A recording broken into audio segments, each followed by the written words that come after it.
Hi, this is Claudine Sevilla with Sevilla Homes, Century 21 New Millennium in Columbia, Maryland. Today we're going to talk about a buyer agency agreement and why it's important to have one. So firstly,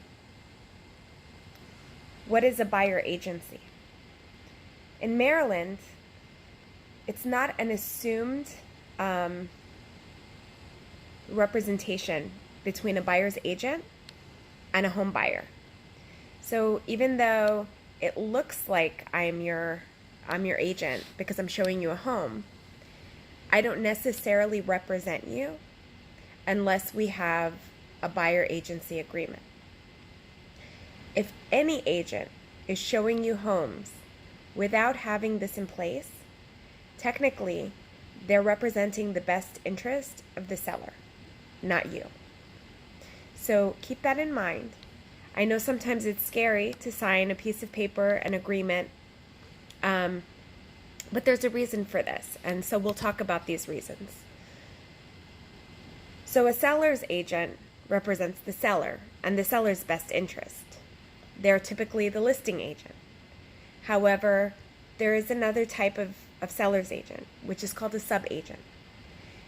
If an agent is showing you a home and you do not have a buyer agency agreement, technically this agent is a sub-agent or a cooperating agent. So they don't represent your best interest. They represent the best interest of the seller. Now, by law, we have to be fair and honest in all of our dealings, even if we don't represent a particular party. But when you're working with an agent, you want them to represent your best interest. So there are no presumptions. You have to have it in writing. So what this agreement does is basically specify what a seller's agent is and what a buyer's agent is. And a buyer has a responsibility, a buyer's agent has a responsibility to their clients, and vice versa. Clients have a responsibility to the agent. So the buyer's agency agreement needs to specify a few things. They need to specify what the payment is going to be to the buyer's agent once they find you a house and you're at closing. So typically there's a broker fee and the percent that's offered in the MLS.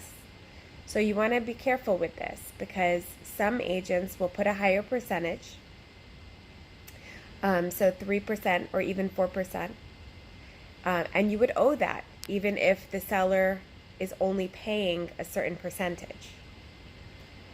You want to make sure that you agree on the termination of the agreement process. So you have to agree on the cost to terminate. For me, I don't charge my clients to terminate their agreement with me as a buyer's agent. I feel like that would be holding you hostage. You need to be happy with your buyer's agent, and I also feel that I can terminate an agreement if I don't, mesh, if we're not a good fit, me and the buyer. So on my agreements, you'll find a 24-hour written notice, and there would be no penalty and cost to terminate the agreement. So you want to make sure whoever you're terminating, whoever you have an agreement with, you've agreed on the process for termination. So as an agent, a buyer's agent, I would be representing you. Why would you need a buyer's agent? Well, this is what I do all day, every day for my clients. I research.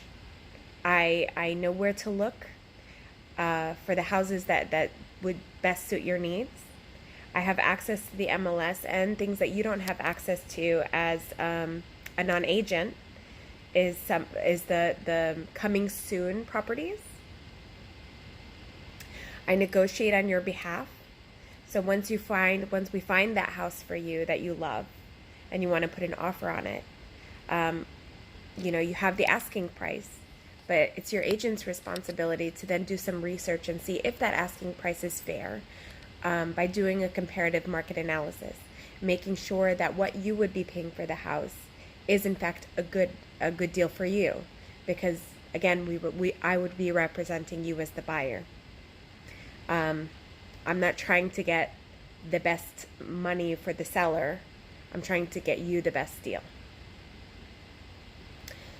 The other thing is there's a lot of legalese. You're going to be signing contracts, reading through 40, 50, 60 pages of paperwork and documentation, and you want somebody who knows what they're doing, who's done it a ton of times before, and can explain any questions that you have before you're signing, away rights, or just so you know what you're signing.